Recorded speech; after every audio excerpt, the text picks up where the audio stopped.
All hell is breaking loose as the Trump family faces growing resistance, mounting backlash, and increasingly organized boycotts. From people who say they are tired of seeing powerful elites transform public land, protected environments, and national treasures into private playgrounds for the wealthy. From Albania to Serbia, from Australia to Georgia, the Trump brand is encountering something it cannot easily buy, intimidate, or rebrand away: public opposition. We are anonymous. And today we are watching a remarkable phenomenon unfold across the globe, across social media, in city squares, outside government buildings, and in massive street demonstrations. Citizens are raising their voices against development projects linked to Donald Trump's family members, particularly Jared Kushner and Ivanka Trump. The anger is not limited to one country. The outrage is spreading, and nowhere is that more visible than in Albania.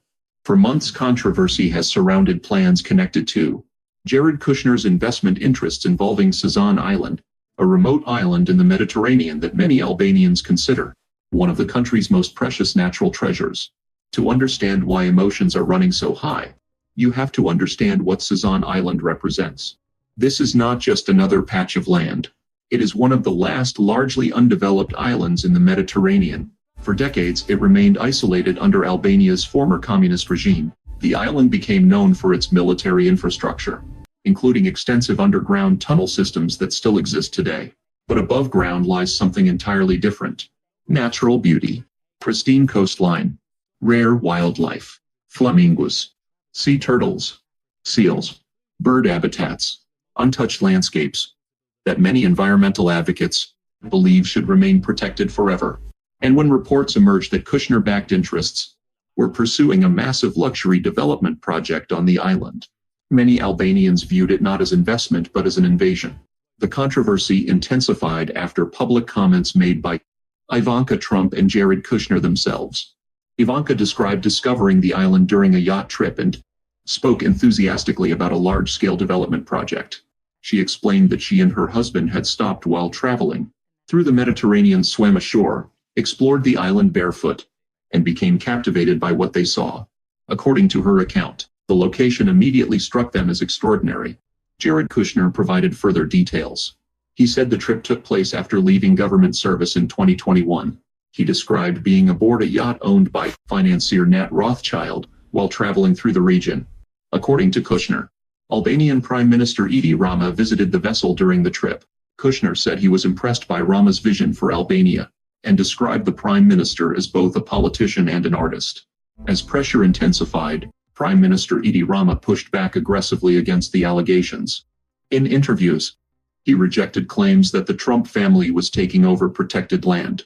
He argued that many of the stories circulating online were misleading or outright false. According to Rama, there was no finalized project. There was no approved development in the form critics were describing.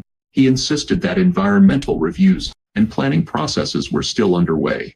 He also emphasized that internationally respected architects and environmental consultants had been involved in evaluating possible development concepts. Rama argued that the challenge was not to destroy nature, but to find ways for development and conservation to coexist.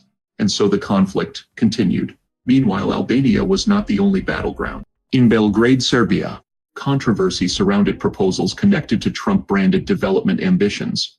Then came Australia. There, a proposed Trump-branded skyscraper generated headlines of its own.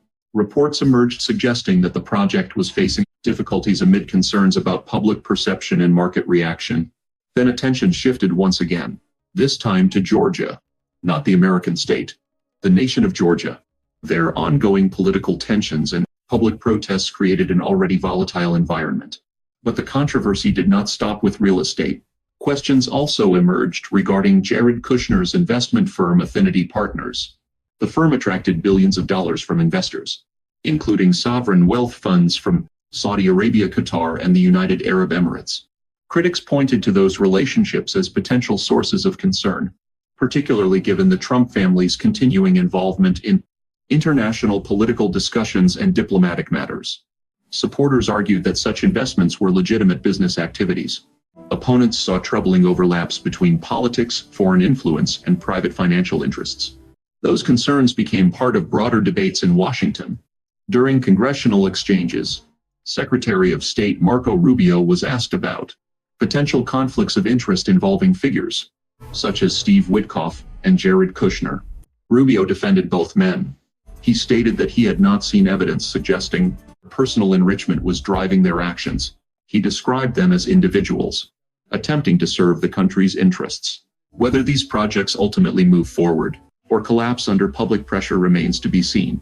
Whether investigations uncover wrongdoing or clear those involved will be determined through legal and regulatory processes. But one fact is already clear. Citizens are paying attention. They are asking questions. They are organizing, and they are refusing to remain silent. The era when billionaires could quietly reshape entire regions without scrutiny is coming under increasing challenge. The public is watching. The world is watching. And every deal, every partnership, every promise is being examined more closely than ever before. We are anonymous. We do not forgive. We do not forget. Expect us.